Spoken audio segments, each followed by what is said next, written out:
Hello, আসসালামু আলাইকুম। দেশের বাইরে থেকে যারা আমাদের প্রতিবেদন দেখতেছেন তাদের সবাইকে প্রীতি শুভেচ্ছা জানিয়ে আজকে প্রতিবেদন শুরু করছি। দর্শক বন্ধু, ভিডিওটা না পুরো ভিডিও দেখবেন, নাম্বারটা ভিডিওতে পেয়ে যাবেন। আজকে এক অসহায় আপুর জীবন কাহিনী, কিছু তার কষ্ট গল্প তুলে ধরবো আজকের ভিডিওতে।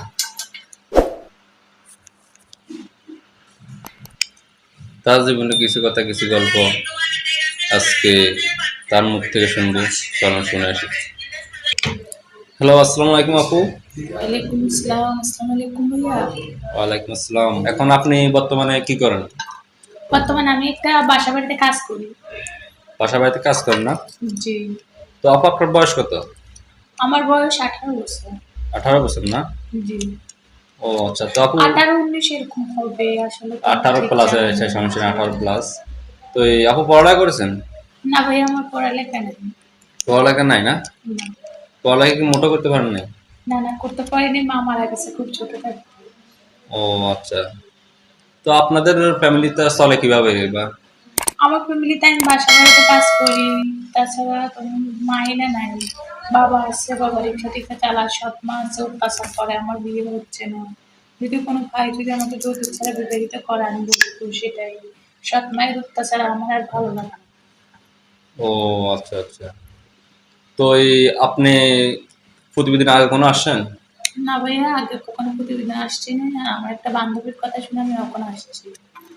তো কি মনে করে আসছে বা কোনো উদ্দেশ্য নিয়ে আসছেন, একটু বলবেন দর্শকের মাঝে? হ্যাঁ বলবো, প্রতিবেদন আসছে, ভালো মনের একটা ছেলে, কোনো ছেলে যদি আমাকে যৌতুক ছাড়া বিবাহিত করে আমি বুঝবো, তাই আসলাম।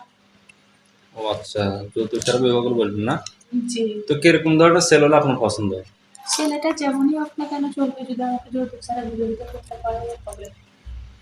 ও, এখন যদি কোনো বুড়ো দাদু অথবা 45 45 45 বছরের বয়সে মানুষ বিয়ে করতেছে তখন? তাতে সমস্যা নেই।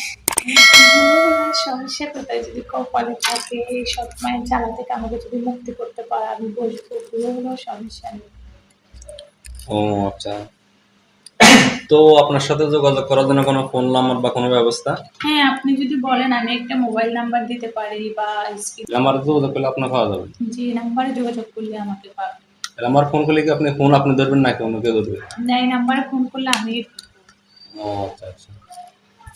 তো ছবিটা দেখছেন খুব সুন্দর, এটা কি আপনার ছবি নাকি? জি ভাইয়া, এটা আমারই ছবি। আচ্ছা ঠিক আছে। তো এই দর্শক মাঝে আসার জন্য ধন্যবাদ, থ্যাংক ইউ। তো দর্শক বন্ধু, আজকের ভিডিও এ পর্যন্ত। দেখা হবে নতুন কোনো ভিডিওতে, নতুন কোনো মানুষের গল্প নিয়ে। সবই তো শুনলেন, সবই মেয়েটির মুখে, সবই দেখলেন শুনলেন। তো কোনো অসহায় ভাই যদি মেয়েটির পাশে দাঁড়ায়, মেয়েটির সাহায্য সহযোগিতা করে তাহলে খুব ভালো হতো। তো সবাই ভালো থাকবেন, সুস্থ থাকবেন। আসসালামু আলাইকুম।